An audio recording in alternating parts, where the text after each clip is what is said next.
안녕하십니까? 안녕하십니까? 잘 지내셨어요? 네. 오늘 말씀 제목은 우리가 넉넉히 이기는 이라입니다. 6절 로마서 8장 37절을 같이 읽겠습니다. 37절 시작. 그러나 이 모든 일에 우리를 사랑하시는 이로 말미암아 우리가 넉넉히 이기느니라. 기도하겠습니다.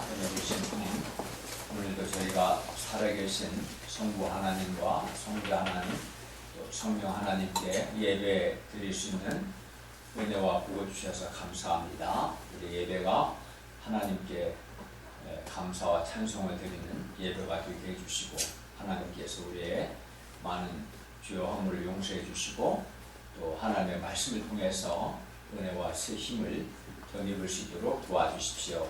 예수님의 이름으로 기도하였습니다. 아멘. 우리가 인생을 살고 또 신자로서 신앙생활을 하다 보면 내적으로 또는 외적으로 내적 외적 많은 어려움들을 겪습니다. 그러니까 신앙생활하면 어려움이 없을 거라고 생각하는 것은 아주 잘못된 생각이고, 우리가 신앙생활을 하든 안 하든 어쨌든 살다 보면 많은 어려움들을 겪습니다. 예를 들어서 우리 자신의 부족함, 또 연약함, 또 허물, 또 사탄의 정죄, 또 손해의식과 또 장래에 대한 염려, 두려움, 또 사람들의 오해, 비난, 핍박 또는 실패, 환난, 또 여러 불행한 일들 또는 건강의 어려움, 또 생명의 위협 등 굉장히 많은 어려움들이 있습니다. 그러면 이 모든 일에, 이 많은 어려움에도 불구하고 우리가 넉넉히 이기는 삶을 살려면 어떻게 해야 하는가 배울 수 있기를 기도합니다. 네. 첫째, 우리가 넉넉히 이기려면 현재의 고난은 장차 우리에게 나타날 영광과 비교할 수 없다는 확신이 있어야 합니다. 18절에서 25절 말씀입니다. 그러니까 장차 우리에게 나타날 영광이 현재의 고난보다 비교할 수 없을 만큼 크다는 확신이 있어야 하는 거죠. 18절을 함께 읽을까요? 시작. 생각하건대 현재의 고난은 장차 우리에게 나타날 영광과 비교할 수 없도다. 네, 여기서 영광, 장차 우리에게 나타날 영광, 이 영광은 장차 우리에게 나타날이라는 말씀이 시사하듯이 이 영광은 우리의 썩고 약하고 욕된 몸이 새하늘과 새 땅에서 장차 썩지 않고 강하고 영광스러운 부활의 몸으로 완전히 변화되는 것을 의미합니다. 이 영광은 바로 그러한 영광입니다. 썩지 않고 강하고 신령하고 영광스러운 부활의 몸으로 우리가 변화될 영광을 의미합니다. 여러분은 우리 몸이 썩는다는 것을 알고 있어요? 그러니까 제가 옛날에는 죽은 다음에만 썩는다고 생각했거든요. 죽은 다음에. 물론 이제 약하다는 것은 현재적으로 느끼는 거고요. 그러니까 질병을 노출되고 또 병원을 이용하겠죠. 근데 살아서도 몸이 썩는다는 것을 제가 요즘 느껴요. 그러니까 죽은 다음에만 썩는 게 아니라 피부나 이런 것들이 아주 신선하지 않는 것이 한마디로 몸이, 그러니까 여기 썩는다는 것은 노화를 경험하는 거예요. 노화를. 피부도 탄력을 잃어버리고 나이 먹어서 냄새도 날 수 있고 등등. 몸이 썩어가고 있는 거예요. 죽음을 향해서. 그건 우리 실존입니다. 근데 장차 우리에게 나타날 영광은 이러한 썩고 약하고 이렇게 욕된 우리 몸이 장차 썩지 않고 강하고 신령하고 영광스러운 부활의 몸이 되는 그 영광을 의미합니다. 그리고 현재의 고난이라고 18절에 현재의 고난이라고 한 것을 보면 현재 우리에게 고난이 있음을 알 수 있습니다. 우리가 믿음으로 꼭 믿음 안 사는 사람도 고난이 있지만 우리가 믿음으로 사명인의 삶을 살고자 할 때 현재 어떤 고난이 있습니까? 자기를 부인하는. 어떤 사람은 자기를 부인하지 않지만 올바른 신자라면 자기를 부인해야 돼요. 자기를 꺾는 것. 그 자기 부인이죠. 자기 생각과 자기 욕심을 꺾는 자기 부인. 또 실제적인 사람의 수고와 섬김, 내 삶을 사는 것. 또 주님을 위해서 수고하고 희생하는 것. 이러한 현재 고난, 이것도 가정이나 직장에서 사람들에게 오해를 받거나 또는 핍박을 받기도 하고 또는 손해와 불이익을 당하기도 합니다. 그러니까 현재 우리에게 고난이 있어요, 없어요? 있죠. 그래서 18절 말씀은 현재 고난이라고 말씀하고 있는 겁니다. 우리가 믿음으로 살고자 할 때 자기를 부인해야 하는, 자기 생각을 꺾어야 하는 아픔도 있고 또 2중, 3중의 십자가도 있습니다. 이 일도 선배하고 작은 공동체일수록 한 사람이 여러 가지 십자가를 감당을 해야 돼요. 빼질거리는 건 되게 잘못된 거예요. 한 사람이 여러 개의 십자가를, 그러니까 고난이 있는 거죠. 또 우리가 물질적이고 세속적인 세상에서 구별된 거룩한 삶을 살고자 할 때 세상에 우리가 살고 있는 이 세상에 물질주의, 세속주의, 인본주의, 상대주의 등의 세력과 싸워야 하는 그러한 고난도 있습니다. 뿐만 아니라 육체의 질병으로 인한 고난도 있습니다. 또 학교 공부와 직장 생활에 어려움도 있습니다.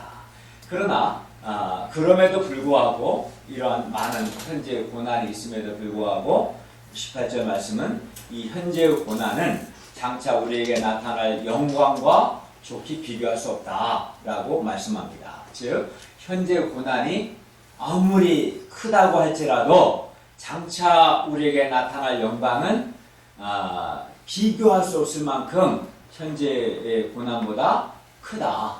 너무나 장차 나타날 영광이 너무나 크기 때문에 현재 고난은 아무것도 아니라는 거예요. 그러니까 고난 자체만 생각하면 실제 여러 고난이 있으니까 힘들죠. 그렇죠. 근데 장차 우리에게 나타날 영광이 너무나 크기 때문에 현재의 고난은 비교가 안 된다라고 말씀합니다. 그러니까 장차 우리에게 나타날 영광이 너무나 크다는 거죠. 또 생각해 보면 현재 고난은 잠시입니다. 잠시. 뭐 10년, 20년, 길어봤자 30년 아니면 몇 개월짜리 고난도 많아요. 대학 뭐 입시 준비하는 거 3년짜리, 4년 재수하면 5년, 길어봤자 5년, 5년. 현재 고난은 잠시입니다. 그러나 장차 우리에게 나타날 영광은 영원합니다. 우리가 장차 우리에게 나타날 영광을 생각하면 우리는 현재 고난을 인내하고 감당할 수 있습니다. 네. 어떤 사람이 가령 딱 1년 직장 생활하고 한 80년 아주 이렇게 여유롭게 풍족하게 살게 해준다 하면 그 1년과 80년은 비교가 안 되니까 기꺼이 하려고 하지 않겠어요? 1년을 인내하겠죠. 그것처럼. 근데 그 정도가 아니라는 거죠. 장차 우리에게 나타날 영광은 영광 자체도 너무나 크기 때문에 현재 고난은 아무것도 아니고 또 현재 고난은 잠시죠. 마무리 길어봤자 70년, 80년이겠죠. 그러나 장차 우리에게 나타날 영광은 영원하다라고 말씀합니다. 그런데 사람들이 장차 우리에게 나타날 영광, 이 큰 영광은 생각을 하지 않고 그걸 생각해야 하는데 현재의 고난만 생각하기 때문에 신앙생활에 대해서 힘든 생각, 피곤한 생각을 하는 겁니다. 그리고 불신자들의 겉모습만 보고 겉모습만 보니까 고난이 없는 것처럼 착각하죠. 그러나 물어보세요. 너 고난이 없냐고. 속 터지는 소리 하지 말라고 그러죠. 왜 없냐고. 이거 몰라서 그렇지. 이렇게 말해요. 근데 불신자들의 겉모습만 보고 불신자들처럼 세속적인 삶을 살려고 합니다. 그리고 신앙생활을 해도 자기 부인이나 사명의 십자가 없이 고난이 없는 신앙생활을 하려고 합니다. 그래서 신자로서 의무를 감당하지 않습니다. 헌신하지도 않고 아무런 의무도 수고도 희생도 하지 않으려고 합니다. 그러니까 어떻게 되겠어요? 장차 영광은 없는 건 말할 것도 없고 현재적으로도 그렇게 신앙생활을 하니까 현재적으로도 생명력이 없어요. 사람이 변화도 없어요. 성장도 없어요. 물론 열매도 없는 거예요. 세상에 공짜는 없는 거예요. 현재 고난이 없기 때문에 주님을 위해서 신자로서의 고난이 없으니까 생명력도 없는 것이고 변화도 없고 성장도 없고 열매도 없는 겁니다. 그러나 사도 바울은 장차 그에게 나타날 크고 영원한 영광을 생각을 했고 또 확신을 했기 때문에 현재의 고난을 기쁨으로 인내하고 감당할 수 있었던 겁니다. 바울만 그런 게 아니에요. 모세도 마찬가지예요. 모세도 앞에 있는 영광을, 큰 영광을 바라봤기 때문에 공주의 아들이라는 이 현재의 그 영광을 포기하고 하나님의 백성과 함께 고난받을 수 있었던 것이고, 우리 주 예수 그리스도도 앞에 있는 그 즐거움, 십자가의 죽으심을 통해서 택하신 자들을 구원하시고 또 사흘 만에 부활하시고 승천하셔서 하나님의 우편에 영광스럽게 될 앞에 있는 영광을 바라보셨기 때문에 사람들로부터 오해받고 배척받고 버림받고 모욕을 당하는 또 십자가에서 죽으시는 그런 고난을 인내할 수 있었던 겁니다. 그러므로 우리 역시 현재의 고난만 생각할 것이 아니라 장차 우리에게 나타날 영광을 소망하고 확신해야 합니다. 아멘. 그러니까 장차 우리에게 나타날 영광을 바라보고 즐거워해야 합니다. 아멘. 예수 믿는 우리에게 장차 나타날 영광을 생각하면 참으로 감사하고 위로가 됩니다. 아멘. 또 우리가 장차 우리에게 나타날 영광을 정말 소망하고 확신하기 때문에 우리에게 주어진 현재의 고난을 인내하고 감당할 수 있기를 바랍니다. 아멘. 그러니까 장차 나타날 영광을 정말 소망하고 확신하는 사람은 현재 어떻게 살겠습니까? 주와 복음을 위해서 자기를 부인하고 실제적인 사랑의 수고와 섬김과 희생을 기꺼이 즐거운 마음으로 감당하겠습니까? 아니면 뺀질거리는 삶을 살겠습니까? 정말 장차 나타날 크고 영원한 영광을 소망하고 확신한 사람은 아브라함이나 모세나 바울이나 우리 예수 그리스도와 같이 현재의 고난을 기쁨으로 감당할 수 있을 것입니다. 아멘. 그런데 이렇게 우리가 장차 나타날 영광을 소망하는데 우리만 그런 게 아니라 피조물조차도 하나님의 아들들에게 우리 신자들에게 장차 나타날 영광을 간절히 고대합니다. 왜 그러겠어요? 19절부터 21절을 다 같이 읽겠습니다. 시작. 피조물이 고대한 영광이 하나님의 아들들이 나타나는 것이니 피조물이 허무한 데 굴복하는 것은 자기 뜻이 아니요 오직 굴복하게 하시는 이로 말미암으리라. 그 바라는 것은 피조물도 썩어짐의 종로 딴 데서 해방되어 하나님의 자녀들의 영광의 자리에 이르는 것입니다. 현재 피조물들은 허무한데 굴복하고 썩어짐의 종노릇하고 있습니다. 20절에 피조물이 허무한데 굴복한다는 것은 아담의 범죄와 더불어 온 피조물이 하나님의 저주를 받아 본래의 선하고 복된 그 질서와 상태, 즉 하나님의 본래의 그 선한 창조 목적, 피조물의 창조 목적에서 벗어나서 피조물들이 일그러지고 뒤틀리고 못쓰게 된 상태를 가리켜서 피조물이 허무한데 굴복한다 라고 말씀하고 있는 거고요. 21절에 이 피조물도 썩어짐의 종로로 하는 것은 피조물이 부패하고 결국은 멸망하는 것을 의미합니다. 피조물이 이렇게 허무한데 굴복하고, 그렇죠, 피조물들이 본래의 하나님의 선한 창조 목적을 잃어버리고 서로 야죽강식과 또 그 죽음과 파멸과 부패를 경험하는 이렇게 하는 것은 인간의 죄로 말미암아 피조물이 하나님께 저주를 받았기 때문입니다. 그런데 우리 창세기에 보면 하나님이 아담이 범죄할 때 아담을 저주하는 방편으로 땅을 저주하셨어요. 그래서 피조물이 이렇게 허무한 데 굴복하고 썩어짐에 종로를 하고 있죠. 그런데 범죄한 인류가 구원을 받아서 썩어짐에서 자유함을 얻어 영광스러운 하나님의 아들들로 나타나면 이게 이제 19절 말씀인데 그렇게 되면 피조 세계도 하나님의 아들들의 영광의 자유에 참여하게 될 것입니다. 그러니까 인간만 구속을 경험하는 게 아니라 인간이 구속을 받으면 즉 구원을 받게 되고 장차 영광에 이르게 되면 인간이 살아갈 환경이 피조세계죠. 이 피조세계도 하나님의 자녀들의 영광에 참여하게 되는 거예요. 그렇기 때문에 19절에서 피조물도 하나님의 아들들이 나타나는 것, 하나님의 아들들, 자녀들이 영광에 이르는 것을 고대하고 있는 것이다 라고 말씀하고 있습니다. 23절을 읽겠습니다. 시작. 그러나 또한 우리 곧 성령의 처음 익은 열매를 받은 우리까지도 서로 단식하여 양자될 것 곧 우리 몸의 성령을 기다리느니라. 네, 여기서 성령의 처음 익은 열매라는 말은 이런 말이에요. 성령이 처음 익은 열매다 이런 말이에요. 즉 다르게 말하면 성령이 처음 익은 열매다. 즉 성령이라는 처음 열매라는 뜻입니다. 그리고 양자될 것, 곧 몸의 속량이라는 말을 했는데 양자될 것은 몸의 속량인데 몸의 속량, 우리 몸의 속량이니까 우리 몸이 썩지 않고 강하고 영광스러운 몸으로 부활하는 것, 이게 몸의 속량입니다.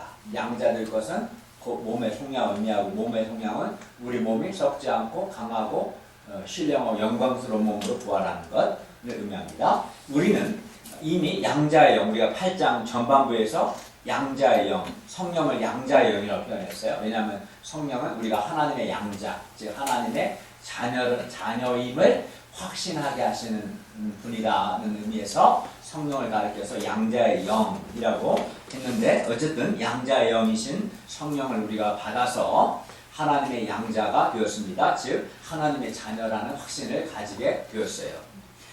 그러나 양자됨의 완성, 곧 양자됨의 완성은 몸의 속량인데 몸의 속량은 아직 이루어지지 않았습니다. 그래서 우리는 양자됨의 온전한 상태, 곧 우리 몸이 영광스럽게 부활하는 것을 기다리고 있습니다. 그러니까 하나님의 자녀가 되긴 했지만 자녀됨의 완전한 상태, 우리 몸의 속량은 아직 이르지 않았기 때문에 그거를 소망하는 거죠. 그리고 우리는 그 23절에서 우리는 성령이라는 처음 열매를 받았기 때문에 우리 안에 거하시는 예수 믿는 신자 안에는 성령 하나님이 거하시는데 우리는 우리 안에 거하시는 성령님을 통해서 처음 열매를 받았어. 성령이 처음 열매 우리가 받은. 그러면 처음 열매를 받았다면 다음 열매도 있을 거라는 것을 확신할 수 있는 거죠. 처음 열매를 통해서 다음 열매가 뭐겠어요? 곧 우리 몸의 속량입니다. 우리 몸이 썩지 않고 강하고 영광스러운 몸으로 부활할 것도 확신할 수 있습니다. 이 중요한 지점이에요. 성령은 하나님이 예수 믿는 자에게 성령을 주신 것은 성령은 두 가지 의미가 있어요. 처음 열매를 주신 거예요. 보증이라는 의미가 또 있어요. 보증. 우리가 믿을 수 없을 때 보증을 서야 돼요. 사람이 연대 보증을 서든지 담보를 보증으로 제공하든지 그 보증을 통해서 계약의 내용을 확신할 수 있잖아요. 그치? 그래서 이제 담보를 서든 연대 보증이 필요한데 성령은 하나님이 신자에게 주신 처음 열매라는 성격과 보증이라는 성격이 있어요. 그래서 예수 믿는 사람에게 성령을 주셨어요. 그래서 자기 안에 성령의 내주를 확신한 사람은 뭘 확신하게 되냐면 다음 열매, 몸의 속량도 확신하게 돼요. 몸의 속량도 확신하게. 그래서 성령이란 처음 열매를 받은 사람은 장차 우리 몸이 속량될 것, 영광스러운 몸으로 부활할 것도 확신하게 됩니다. 우리 안에 거하시는 성령께서 우리 몸의 속량, 곧 우리 몸이 영광스럽게 부활할 것에 대한 확실한 보증이 되십니다. 뿐만 아닙니다. 뿐만 아니라 우리가 성령이라는 처음 익은 열매를 받은 것을 통해서 우리는 하나님의 종말론적 구속이, 하나님의 심판과 하나님의 종말론적 구원이 이미 시작되었다 라는 것을 확신할 수 있는 거예요. 성령을 통해서. 이게 성령을 받았다는 것은 매우 중요한 의미가 있어요. 내가 내주하신 성령을 인식하고 있다면, 확신한다면 내주하시는 성령 하나님을 통해서 나는 다음 열매, 몸의 속량도 확신할 수 있고, 뿐만 아니라 이미 하나님의 심판과 하나님의 종말론적 구원은 이미 시작되었고, 하나님의 종말론적 구속을 향해서 지금 역사가 진행되고 있고, 때가 되면 반드시 하나님의 종말론적 구속이 완성될 것이다. 그때가 언제? 예수께서 다시 오실 때 완성될 것이라는 것도 확신할 수 있습니다. 이 모든 확신의 근거는 뭐예요? 성령이라는 처음 열매를 통해서. 그래서 성령은 보증이 되시는 거예요. 장차 지금 내가 성령을 받은 것처럼 장차 우리 몸이 속량될 것이다. 영광스러움으로 부활할 것이다. 라는 확신, 보증이 되니까 이미 하나님의 심판과 구속은 시작되었고 진행되고 있고, 예수님의 재림과 함께 하나님의 심판과 구속은 완성될 것이다 라는 확신도 가질 수 있는 겁니다. 네. 그래서 정말 예수 믿고 성령이란 처음 열매를 가진 사람, 성령이 내주 확신하는 사람은 당연히 이런 확신을 가지는 거죠. 24절과 25절을 보십시오. 우리는 우리 몸이 속량될 소망 가운데 구원을 얻었습니다. 그리고 보이는 소망은 진정한 소망이 아닙니다. 왜냐하면 우리가 보이는 것들, 예를 들어서 좋은 대학에 입학하고 또 좋은 직장에 들어가고 많은 연봉을 받고 좋은 아파트를 구입하고 또 각 세상에서 갖고 싶었던 것들, 주로 이제 이게 보이는 소망들이죠. 이것들을 왜 이게 진정한 소망이 안 됩니까? 이 보이는 것들을 다 소유할지라도 우리 몸이 속량되지 않는 한 우리는 여전히 현재적으로 어떻게 삽니까? 우리는 죄의 소욕에 시달리고 약한 몸, 썩는 몸으로 인해서 쉽게 피곤하고 또 약한 몸으로 인한 질병에 걸리고 고통하고 또 결국은 죽는 몸이니까 죽음의 한계에 갇히기 때문에 그렇습니다. 보이는 소망을 다 얻었어도 죄의 수욕과 육신의 연약함, 질병, 죽음의 한계, 이 문제가 해결이 안 되는 거예요, 사실은. 그래서 보이는 소망은 진짜 소망이 아닌 겁니다. 따라서 우리 몸의 속량이 진정한 소망입니다. 그러니까 우리 몸이 썩지 않고 강하고 신령하고 영광스러운 몸으로 부활하는 것, 지금 당장 보이진 않지만 이 소망이 진정한 소망입니다. 그러므로 우리가 장차 우리에게 나타날 이 부활의 영광을 바라보고 현재의 고난을 참고 인내할 수 있기를 기도합니다. 아멘. 둘째, 우리가 넉넉히 이기기 위해서는 성령님께서 우리 연약함을 도우신다는 것을 알아야 합니다. 26절, 27절 말씀입니다. 26절, 27절 또 같이 읽겠습니다. 시작. 이와 같이 성령도 우리의 연약함을 도우시나니 우리는 마땅히 그럴 바를 알지 못하나 오직 성령이 말할 수 없는 한식으로 우리를 위하여 친히 간구하시느니라. 마음을 살피시는 이가 성령의 생각을 아시나니 그는 성령이 하나님의 뜻대로 성도를 위하여 간구하시니라. 예. 우리가 비록 이제 아까 성령 자체가 처음 받은 열매고 우리 보증이 된다고 하셨고 뿐만 아닙니다. 성령이 우리를 도우십니다. 우리가 비록 연약하지만 기도할 수 있기 때문에 기도가 중요합니다. 우리는 기도를 통해서 살아계시고 전능하신 하나님의 위로와 도우심을 받아 어려움과 고난을 능히 이길 수 있습니다. 그래서 기도는 매우 중요해요. 만약에 우리 신자에게 기도가 없다면 우리는 불신자가 매 한 가지일 겁니다. 그러나 우리가 기도할 수 있기 때문에 지금도 살아계시고 전능하시고 자비로우신 하나님께 기도하고 이 하나님의 도움과 은혜와 긍휼과 위로를 우리는 날마다 경험할 수 있어요. 그래서 신자에게 기도는 정말 매우 중요해요. 근데 어떤 사람은 너무 게을러서 기도를 안 해요. 낮에도 안 하고 새벽에도 안 하고 밤에도 안 해요. 무식한 거예요. 멍청한 거예요. 내가 가령 전라남도 광주까지 KTX가 있는데 그걸 안 타고 기어이 걸어가겠다. 몇십 일 동안 비를 맞으면서 그런 미련한 인간과 똑같은 거예요.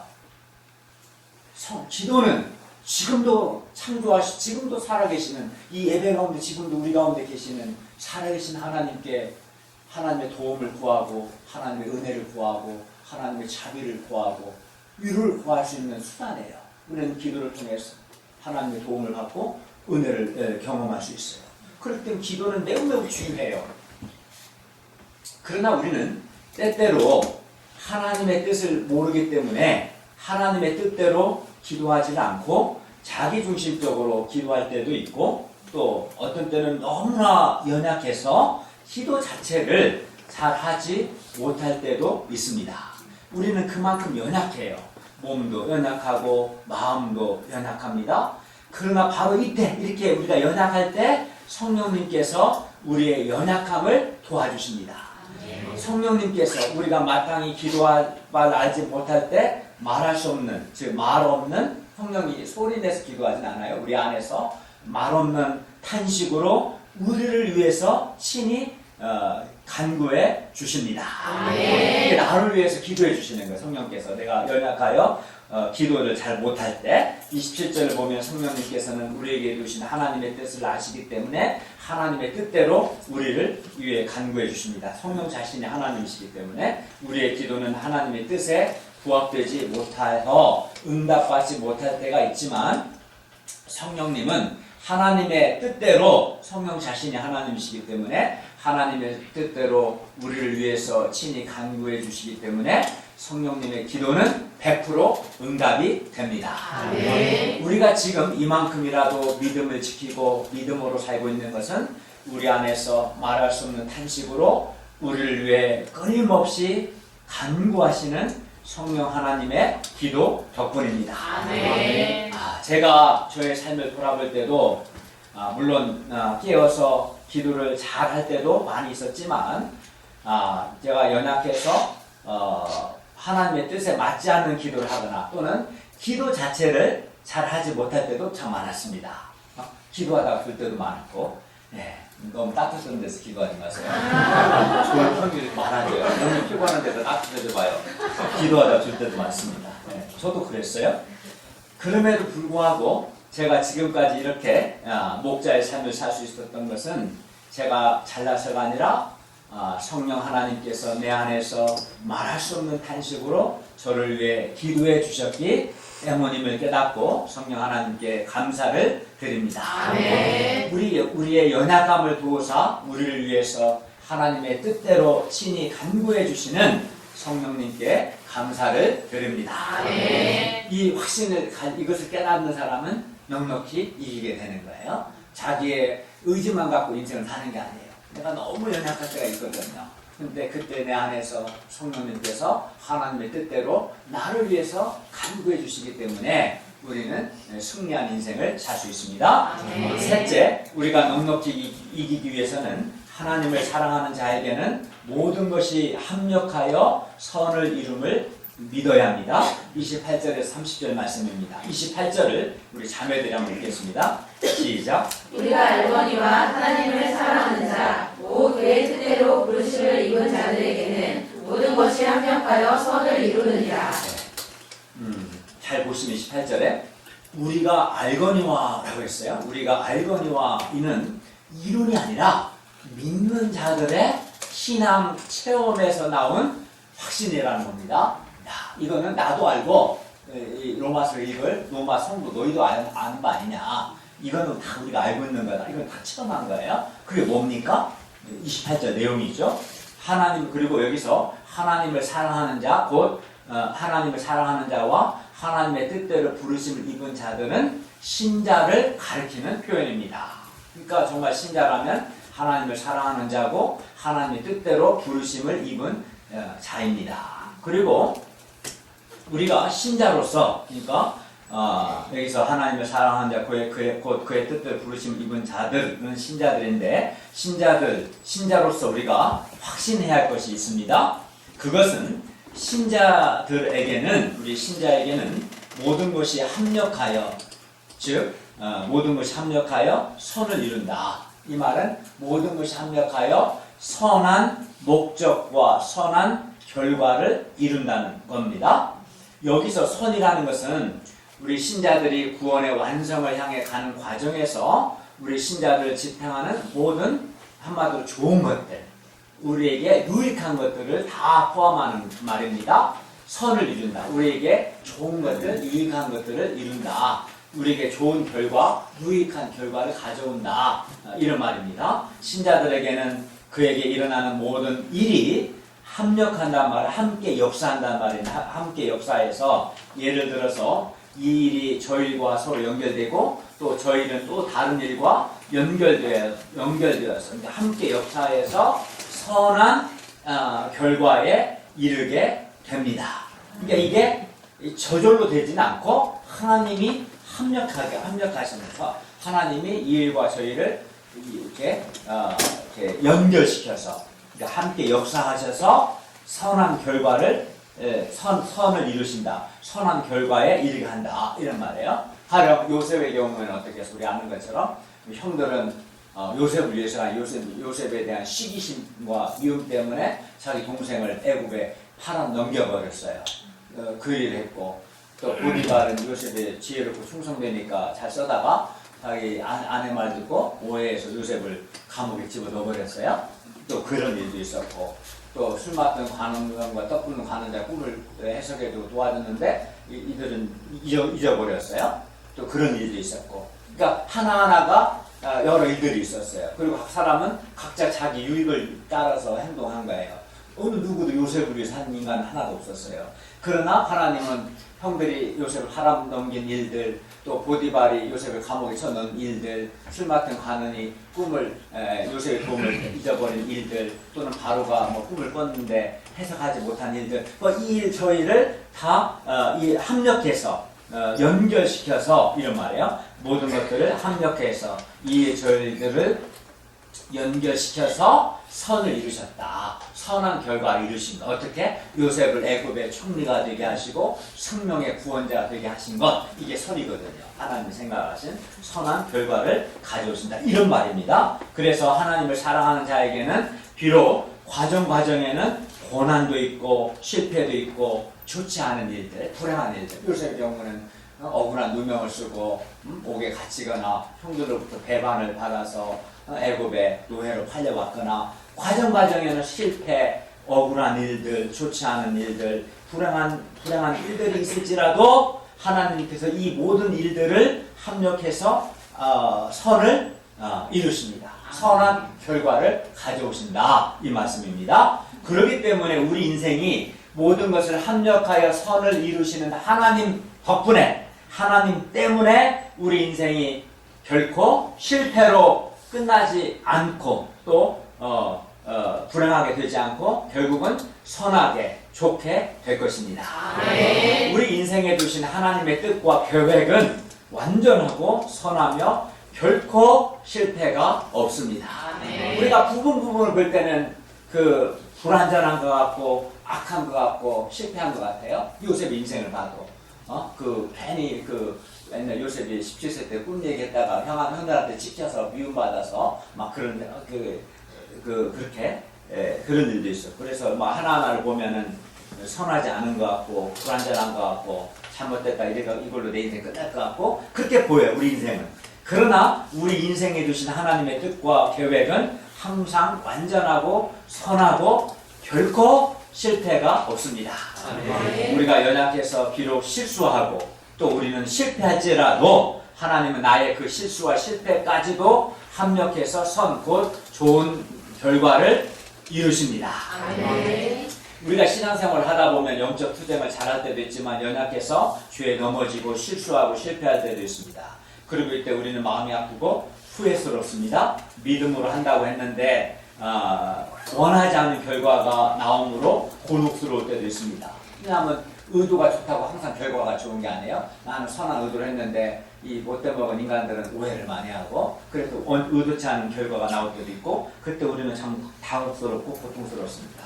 때로는 너무나 치명적인 실패처럼 보여서 도저히 회복될 것 같지 않아 절망이 될 때도 있습니다. 그러나 하나님께서 그 모든 것을 합력해서 이 일을 연결시켜서 우리에게 선을 이루십니다. 아멘. 우리에게 좋은 결과, 선한 결과를 가져오십니다. 아멘. 그렇기 때문에 우리 인생은 결코 실패나 패배나 후회나 절망으로 끝나지 않습니다.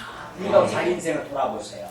그러면 확신할 거예요. 그래서 사도 바울도 우리가 알거니와 처음에서 한 말입니다. 예를 들어서 나의 죄와 허물과 실수와 실패를 그것 자체는 고통스럽죠. 그러나 그것을 통해서 하나님께서 우리를 낮추시고 훈련하시며 연단하셔서 자신의 연약함을 깨닫고 겸손히 하나님을 의지하는 사람으로 우리를 빚어가십니다. 그리고 우리가 겸손한 믿음의 사람이 되는 것이 우리에게 좋은 것입니다.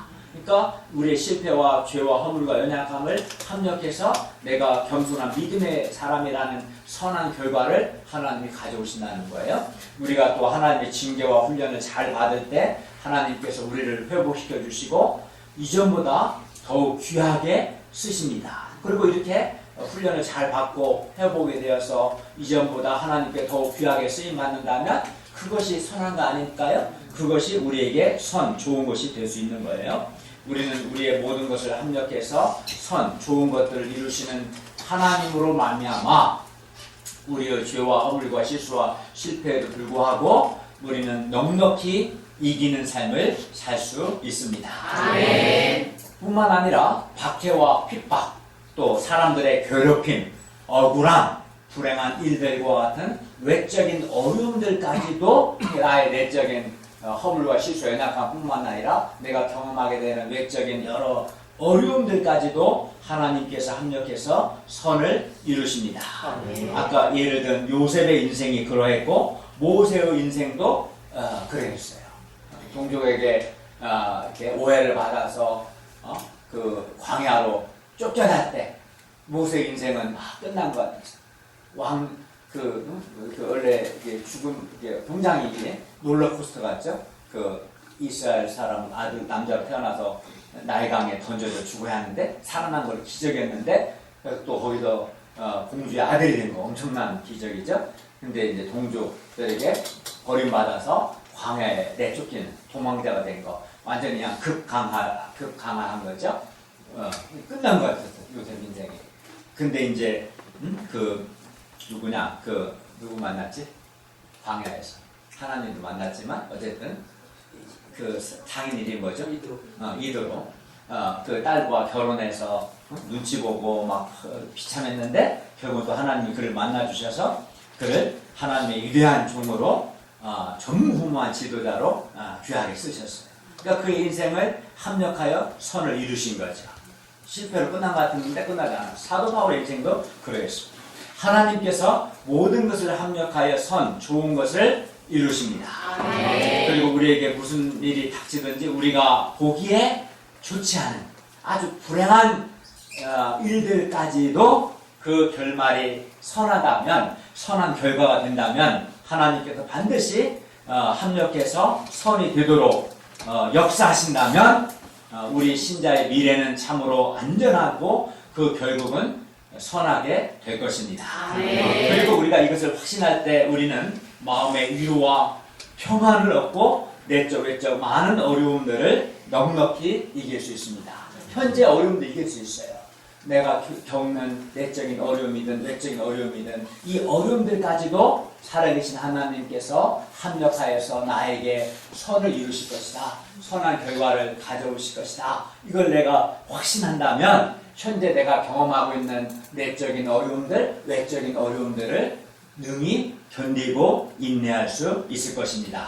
아멘. 우리가 하나님께서 모든 것을 그야말로 모든 것을 합력해서 선을 이루실 것을 확신함으로 내적 외적 많은 어려움들을 넉넉히 이길 수 있기를 기도합니다. 우리 강승주가 다음 주에 군대 가는데 제가 이제 군대 갔을 때 그 사병 이제 주특기라는 게 있어요. 자매들 잘 모르겠지만 980 사병을 받을 수 있는 가장 높은 주특기를 받았어요. 또 제가 대학 때 친구들 중에서 고대 행정학과를 졸업해서 거의 대부분 행정병이나 보안사나 그런 데서 빠졌어요. 근데 저는 그렇게 될 뻔했는데 뭐 기무사 면접도 받았는데 안 됐어. 2차에서 1차는 됐고 2차에서 안 되고 또 여단에 갔는데 군종병이나 그걸도 안 됐고 그리고 결국은 대대 중대까지 내려가서 난 날마다 그 노가다 공동부대라 굉장히 낮아졌어요. 잘못된 것 같았어요. 근데 많은 이제 어려움들을 겪었는데 너무 힘든 일이 많았어요. 구타도 당하고 이제 옛날 군대 그렇죠. 근데 오히려 그것 때문에 하나님을 간절히 의지해서 하루에도 정말 그지 않고 1000번 넘게도 기도했어요. 때마다 기도하고 말씀도 드리고. 그럼 저는 그때 살아계신 하나님의 도우신 은혜를 굉장히 많이 체험했어요. 그때 아마 제가 믿음이 고속 성장을 할 수 있었어요. 그 짧은 기간 동안에. 그리고 그게 딱 끝나니까 하나님 저를 또 군종병으로 말씀의 종으로 또 귀하게 쓰셨어요. 그러고 나서 이제 또 제대하고 안암센터에서 한 타이거 책임 목사가 되게 하시고, 그러니까 그것들이 우리는 부분 볼 때는 내 생각과 다르고 내 계획과 다르고 그랬지라도 하나님이 그 모든 하나하나를 합력해서 결국은 선한 결과를 가져오십니다. 이거를 확신하는 게 중요해요. 하나님이 신자는 모든 것이 합력하여 선을 이루게 하신다. 이걸 확신해야 현재 우리가 겪는 내적 어려움들을 인내하고 견딜 수 있습니다. 어떻게 보면 하나님께서 보면 그 형들이 요셉을 팔아넘기지 않았다면 요셉이 애굽의 총리가 되는 것은 불가능한 일일 겁니다. 그렇죠. 29, 30절은 우리 형제들이 한번 읽겠습니다. 시작. 하나님이 위하신 자들을 또한 그 아들의 형상을 본받게 하기 위하여 미리 정하셨으니 이는 그로 많은 형제 중에서 아들이 되게 하려 하심이라. 또 미리 정하신 그들을 또한 부르시고 부르신 그들을 또한 의롭다 하시고 의롭다 하신 그들을 또한 영원하게 하셨느니라. 여기서 본받는다는 말에는 동일한 형태를 갖춘다는 의미가 있는데 하나님께서 그 아들의 형상을 본받게 한다는 것은 예수 그리스도와 동일한 부활의 몸을 가지게 한다는 것을 의미합니다. 우리 신자들은 죽음을 정복하고 부활하셔서 영광스러운 부활의 몸을 입으신 예수 그리스도처럼 영광스러운 부활의 몸으로 반드시 변화될 것입니다. 29, 30절은 하나님께서 미리 정하신 자들을 어떤 과정을 거쳐서 부르시고 의롭다 하시고 영화롭게 하셨는가 그 과정을 가르쳐 줍니다. 먼저 하나님은 미리 아신 자들을 미리 정하시고 이걸 예정이라고 합니다. 미리 정하시고 미리 정하신 그들을 또한 복음의 말씀을 통해서 부르시고 이걸 소명이라고 하고요. 부르신 그들을 또한 의롭다 하시는 칭의라고 하는데 하시고 또 의롭다 하신 그들을 또한 영화롭게 하셨습니다. 영화는 예수님의 재림과 함께 우리가 영광스러운 몸으로 부활하여 새 하늘과 새 땅에서 삼위 하나님과 깊은 사랑의 교제 가운데 영원히 복을 누리며 사는 것을 의미합니다. 그리고 이렇게 영화롭게 되는 것은 아직 성취되지 않은 우리 구원의 최종 단계이지만 사도 바울은 여기 자세히 보시면 과거형으로 쓰셨어요. 가령 30절 하반절을 보시면 이미 영화롭게 된 것처럼 과거 시절로 표현한 것은 예수 그리스도와 연합한 신자들이 영화롭게 되는 것은 너무나 확실하기 때문입니다. 성경을 보면 구약도 그렇고 신약도 그렇고 너무나 분명한 것은 아예 장차 미래에 이루어질 일이지만 성경 저자들은 과거형을 쓰는 게 가끔 나오거든요. 오늘 표현도 그렇습니다. 우리가 한마디로 영화롭게 되는 것은 이미 확정된 것입니다. 우리의 최종적인 상태는 영광입니다. 예수님께서 다시 오실 때 우리는 영화롭게 될 것입니다. 얼마나 감사합니까? 하나님께 감사를 드립니다. 넷째, 우리가 모든 일에 넉넉히 이기려면 우리는 하나님의 사랑을 확신해야 합니다. 31절부터 39절까지 말씀입니다. 우리가 믿음으로 살고자 할 때 직장에서, 학교에서, 가정에서 우리를 대적하는 자들이 있을 수 있습니다. 그리고 이때 우리는 나를 대적하는 대적을 두려워할 수 있습니다. 특히 나를 대적하는 대적이 나보다 강한, 높은 지위에 있는 나보다 강한 사람일 때 우리는 더욱 두려워할 수 있습니다. 그런 사도 바울은 뭐라고 말합니까? 31절 보십시오. 그런지 이 일에 대하여 우리가 무슨 말하리요? 만일 하나님이 우리를 위하시면 누가 우리를 대적하리요? 이는 하나님이 우리를 위하시기 때문에 그 누구도 우리를 대적할 수 없다는 뜻입니다. 이 말은 어려움 자체가 없다는 게 아니라 하나님의 주권하에서 이루어지는 거고 하나님의 뜻을 벗어나서 누구도 나를 대적하거나 하는 것은 불가능하다는 뜻입니다. 그리하여 하나님이 우리를 위하신다는 것을 확신할 때 우리는 대적 앞에서도 결코 두려워하지 않고 넉넉히 이길 수 있습니다. 아멘. 제가 군대에서 이것도 많이 시험했어요. 처음에 이제 입소식 한 날 보면 막 그 군기를 잡거든요. 군기를 잡으려고 조교들이 막 죽일 듯 잘 달려들었어요. 막 근데 저는 이제 말씀을 배웠고 믿음이 있었기 때문에 사람들의 그런 두려움을 극복할 수 있었어요. 하나님이 나를 위하신다 확신들이 있었기 때문에 두려움을 극복하고 살 수 있었어요. 또 큰 복이죠. 그런데 사도 바울 당시 바울은 당시 로마 바울뿐만 아니라 로마 성도들도 그들은 믿음으로 살기 위해서 많은 것을 희생했습니다. 그러나 바울은 하나님께서 모든 것을 주실 것이라는 믿음이 있었습니다. 32절을 다 함께 읽겠습니다. 시작. 자기들과 함께 하시고 우리 모든 사람을 위하여 내주시니까 어찌 그 아들과 함께 모든 것을 우리에게 주시지 아니하겠느냐. 오늘날 사람들의 마음속에 말씀 중심, 사명 중심의 삶을 살다가는 내가 손해보고 망하진 않을까 하는 염려와 두려움이 있습니다. 주와 복음을 위해서 젊음과 진심과 물질을 들이다가 혹시 손해보고 망하는 것은 아닌가 두려워하는 사람이 있습니다. 그래서 적극적으로 주님을 섬기는 삶을 살지 않습니다. 그런 사람들이 있어요. 그러나 생각해 보십시오. 하나님께서 사랑하는 독생자 예수님까지도 아끼지 아니하시고 우리 죄인들을 위해 내외 주셨는데 어찌 다른 모든 필요한 것을 주시지 아니하시겠습니까? 논리적으로 생각해 보라는 거예요. 가장 귀하신 예수 그리스도를 십자가에 내주신 하나님께서 우리에게 필요한 것들을 주시지 않겠는가? 만약에 주시지 않았다면 지금 나에게 필요하지 않거나 또는 나에게 오히려 내가 생각할 때는 필요하다 보지만 하나님 보실 때는 필요 없거나 나에게 오히려 나쁘니까 안 주시는 거지 필요한 거라면 항상 주신다는 겁니다. 우리가 우리에게 모든 것을 주시는 하나님을 믿음으로 손해의식과 장래에 대한 염려와 두려움을 극복하고 주님과 복음을 위해서 더욱 수고하고 헌신할 수 있기를 기도합니다. 네. 근데 정말 자기 아들 아끼지 아니하시고 내어주신 하나님께서 필요한 모든 것을 나에게 주신다. 반드시 주신다. 이런 확신 있는 사람은 주와 복음을 위해서 수고하고 희생하고 섬기는 것을 아까워하지 않을 것입니다. 사탄은 우리가 범죄할 때 우리를 고발하고 정죄합니다. 야, 네가 회개한 지 얼마나 됐다고 또 같은 죄를 졌냐? 야, 너 그러고도 예수 믿는 신자고 목자라고 할 수 있냐? 이렇게 우리는 연약하기 때문에 우리 안에 죄성이 있어요. 연약함이 있어요. 우리는 반복해서 죄에 넘어집니다. 그때 사탄은 우리를 고발하고 정죄합니다. 너 예수 믿는 놈이 또 그럴 수 있어? 뭐 그렇게 나를 정죄하는 거죠. 고발하는 거죠. 그리고 이때 우리는 이런 고발과 정죄를 당할 때 괴롭습니다. 그러나 이제 그 누구도 우리를 고발하거나 정죄할 수 없습니다. 왜 그렇습니까? 33, 34절을 보십시오.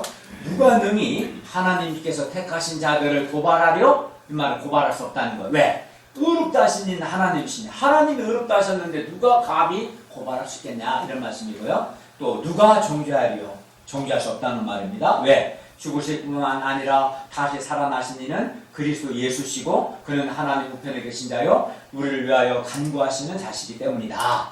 하나님께서 이미 하늘 재판정에서 예수 믿는 우리에게 예수님의 대속의 죽으심에 근거하여 무죄 판결을 내리셨습니다.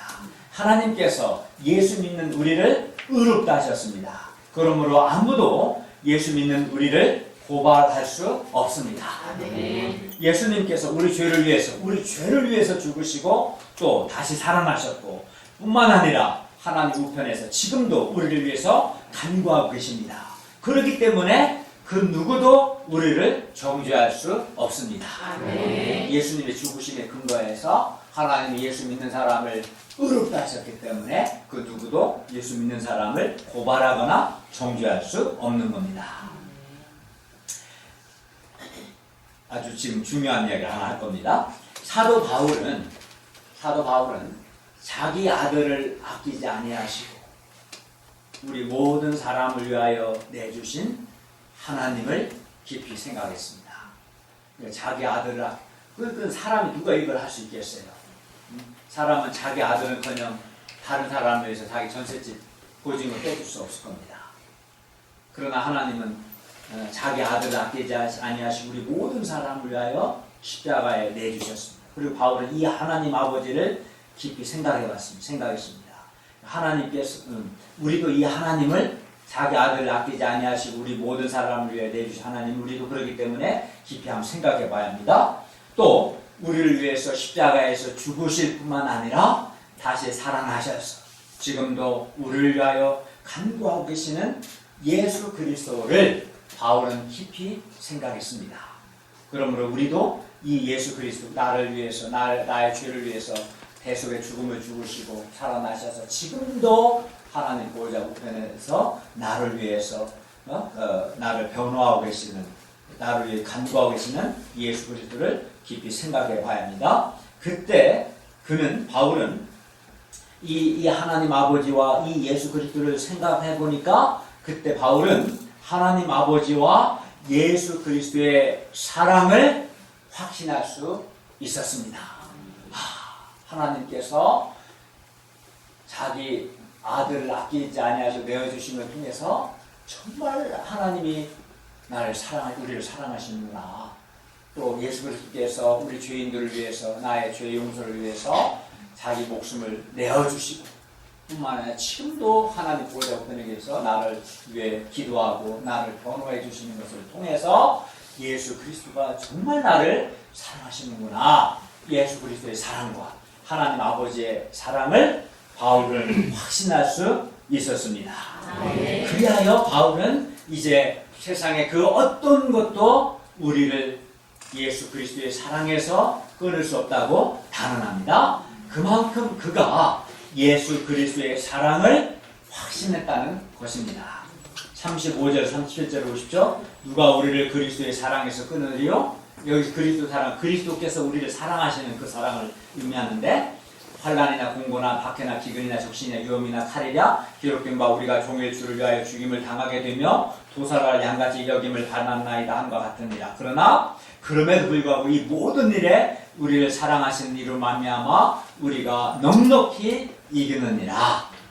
그러니까 이런 환난, 고난, 박해, 기근, 적신, 위험 이런 많은 어려움, 도살을 양같이 되는 죽음의 위협 앞에서도 그는 하나님이 나를 사랑하시고 예수 그리스도께서 나를 사랑하시기 때문에 그 사랑하시는 그 확신이 있었기 때문에 넉넉히 이긴다라고 고백한 겁니다.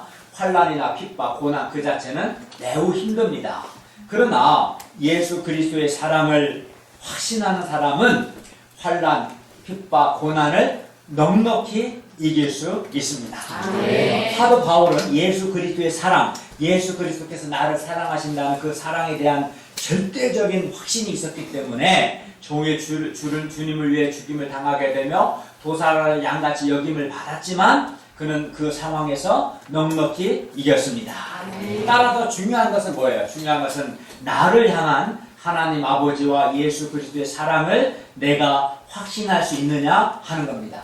하나님의 사랑을 확신하고 예수 그리스도의 사랑을 확신한 사람은 어떤 참혹한 상황에서도 넉넉히 이길 수 있습니다. 37절 다 같이 읽겠습니다. 시작. 그러나 이 모든 일에 우리를 사랑하시는 이로 말미암아 우리가 넉넉히 이기느니라. 여기서 넉넉히 이긴다는 것은 겨우 이긴다거나 간신히 이긴다는 것이 아닙니다. 이는 말 그대로 넉넉히 이긴다, 즉 이기고도 남는다는 뜻입니다. 바울이 하나님 아버지와 예수 그리스도의 사랑을 확신하였을 때 바울은 이 모든 일에 넉넉히 이길 수 있었습니다. 그러므로 우리가 이 모든 일에 넉넉히 이기고자 하는 유일한 비법은 나를 향한 하나님 아버지의 사랑과 예수 그리스도의 사랑을 확신하는 겁니다. 그럼 여기서 이긴다는 것은 우리가 넉넉히 이긴다고 했는데 이긴다는 게 무엇을 의미합니까? 뭐가 이기는 겁니까? 예를 든다면 이런 겁니다. 가령 우리가 장차 우리에게 나타날 영광, 몸의 속량, 몸의 영광스러운 부활을 확신하기 때문에 보이는 소망, 세속적인 세상적 소망에 마음을 빼앗기지 않는 것이 넉넉히 이기는 겁니다. 그렇죠? 또 뭡니까? 하나님께서 모든 것을 합력하여 선을 이루실 것을 확신하기 때문에 우리가 현재의 고난과 실패, 어려움, 여러 불행한 일들 앞에서도 좌절하거나 낙심하지 않고 계속해서 믿음의 길을 가고 있다면 우리는 이미 넉넉히 이긴 사람들입니다. 우리가 하나님께서 우리를 위하신다는 것을 확신하기 때문에 우리를 대적하는 자들을 두려워하지 않고 계속해서 믿음의 순결과 믿음의 중심을 지키고 있다면 우리는 이미 넉넉히 이긴 사람들입니다. 또 자기 아들을 아끼지 아니하시고 우리를 위해 내주신 하나님께서 모든 것을 우리에게 주실 것을 내가 믿기 때문에 확신하기 때문에 손해의식이나 장래에 대한 염려를 극복하고 우리가 주님을 위해서 수고하고 희생하고 헌신할 수 있는 것, 이것이 넉넉히 이기는 것입니다. 또 우리가 고발과 정죄로 인해서 불의나 정죄감에 시달리지 않고 의롭다함, 곧 칭의의 은혜, 의롭다함의 은혜를 누리고 있는 것, 누릴 수 있는 것이 우리가 넉넉히 이기는 것입니다. 그러니까 하나님의 사랑을 확신한 사람은 예수 그리스도께서 우리 죄를 위해 죽으시고 예수 믿는 나를 의롭다 하셨다는 것을 확신하기 때문에 정죄감으로 고통하지 않고 의롭다함의 은혜, 칭의의 은혜를 누리는 것이죠. 환난이나 공고, 핍박이나 기근, 적신이나 위험, 칼 앞에서도 하나님과 예수 그리스도의 사랑을 확신하기 때문에 변함없이 하나님과 예수 그리스도를 사랑하고 믿음의 길을 가는 것, 이것이 넉넉히 이기는 것입니다. 이렇게 우리에게 하나님 아버지와 예수 그리스도의 사랑에 대한 확신만 있다면 우리는 이 모든 일에 넉넉히 이길 수 있습니다. 따라서 우리 신앙생활에서 가장 중요한 것은 우리를 향한, 나를 향한 하나님 아버지와 하나님 아버지의 사랑과 나를 향한 예수 그리스도의 사랑을 확신하는 것입니다. 그렇기 때문에 우리는 평소에 어떻게 해요? 평소에 나를 향한 하나님 아버지와 예수 그리스도의 사랑을 깊이 자주 생각해 봐야 합니다.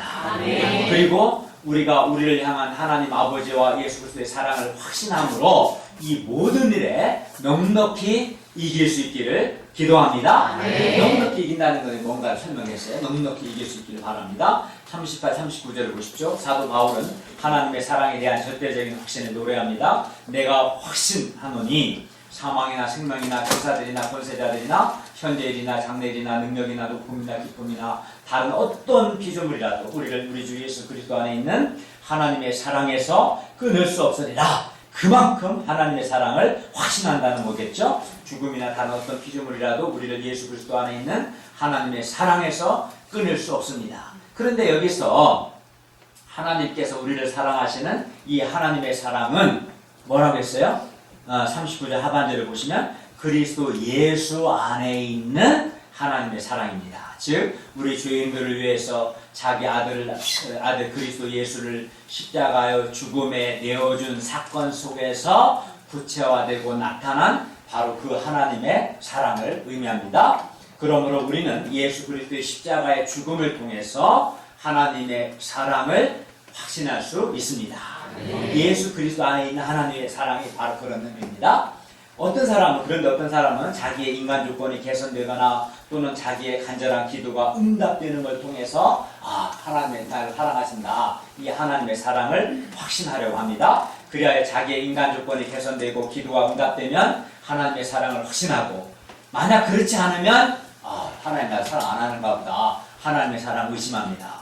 그러나 우리는 오늘 말씀처럼 그리스도 예수 안에서, 즉 내가 죄인 되었을 때 나를 사랑하사 나의 죄를 위해서 십자가에서 죽으신 그리스도 예수의 십자가의 죽음 안에서, 예수 그리스도의 십자가의 죽음을 통해서 나를 향한 하나님의 사랑을 확신해야 합니다.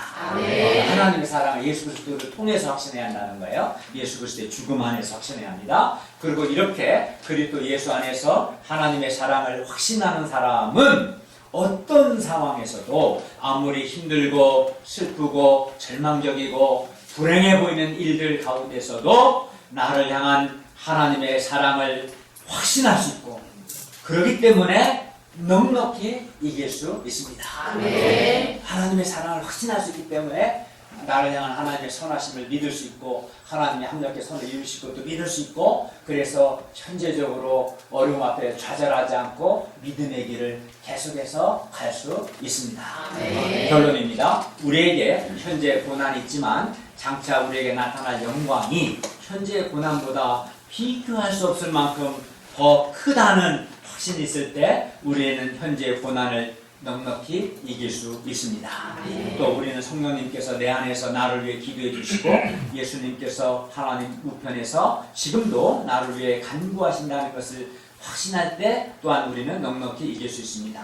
우리는 또 우리 삶에 닥쳐오는 여러 불행한 일들, 여러 역경들, 여러 고난들, 실패들에도 불구하고 하나님께서 이 모든 것 또한 합력하여 선을 이루신다. 선한 결과를 가져오신다는 것을 확신할 때 우리는 넉넉히 이길 수 있습니다.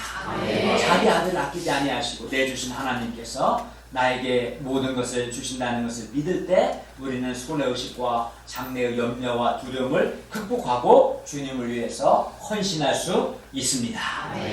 손해의식을 극복 못한 사람은 헌신하지 못합니다. 손해의식은 주님께서 모든 것을 주신다는 것을 믿어야 극복할 수 있습니다. 우리가 그리스도 예수 안에 있는 하나님의 사랑을 확신할 때 우리는 내 삶의 최악의 상황 속에서도 바울과 같이 그럼에도 이렇게 고백할 수 있습니다. 이 모든 일에 우리를 사랑하시는 이로 말미암아 우리가 넉넉히 이기느니라. 그러므로 우리가 어떤 상황에서 그리스도 예수 안에 있는 하나님의 사랑을 확신함으로 이 모든 일에 넉넉히 이길 수 있기를 기도합니다. 기도하겠습니다. 은혜로우신 주님, 우리에게 현재적인 여러 말할 수 없는 고난들이 있습니다. 그럼에도 불구하고 우리가 어떤 상황에 있어도 독생자 예수를 우리 주를 위해 내어주신 하나님 아버지의 사랑, 또 자기 몸을 우리 죄인들 위해 내주신 예수 그리스도의 사랑을 확신함으로 넉넉히 이기고 믿음의 길을 갈 수 있도록 도와주시옵소서.